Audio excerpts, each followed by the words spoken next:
बिस्मिल्लाहिर्रहमानिर्रहीम।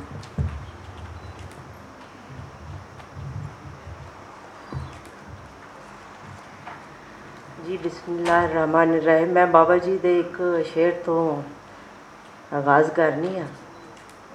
बाबा जी लिखा कि आसे नी आसे, आसे नी आसे, अज बदलां ते जाके अंबरां दा बूहा खोल दे। आसे नी आसे, अज बदलां ते जाके अंबरां दा बूहा खोल दे। हूँ जिस घत राह विचों सारियां रुकावटां नूं, हूंज घत राह विचों सारियां रुकावटां नूं जिंद जाना कोल ढोल दे। अर्ज कीता है कि एक सच्चा दरवेश फकीर, एक सच्चा दरवेश फकीर, उच्चा शायर कामल पीर। एक सच्चा दरवेश फकीर, उच्चा शायर कामल पीर। कोई लखारी टप नहीं सकदा, कोई लखारी टप नहीं सकदा, मारी जेड़ी ओस लकीर। मस्त अलस कलंदर सोना, मस्त अलस कलंदर सोना, हस्ती जिसदी आलमगीर। ओले हो गया अखियां तो, ओले हो गया अखियां तो, हुसन अमन दी, हुसन अमन दा एक सफीर। ओले हो गया अखियां तो, हुसन अमन दा एक सफीर।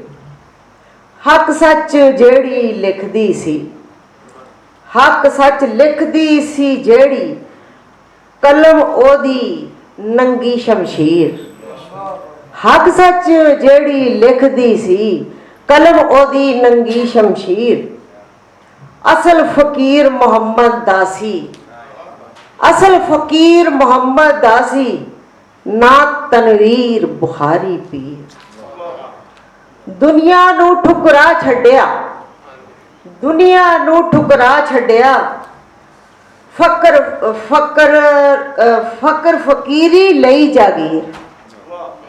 दुनिया नूं ठुकरा छड्डिया, फकर फकीरी लई जागीर। शायर कलंदर वेले दा, शायर कलंदर वेले दा, ओस बनाया इक्को वीर। शायर कलंदर वेले दा, ओस बनाया इक्को वीर। सूरत सोहनी भुलदी नहीं, सूरत सोहनी भुलदी नहीं, बशरी रहिंदी, बशरी सुटदी रहिंदी नीर। एक सच्चा दरवेश फकीर, उच्चा शायर कामल पीर। बहुत शुक्रिया जी।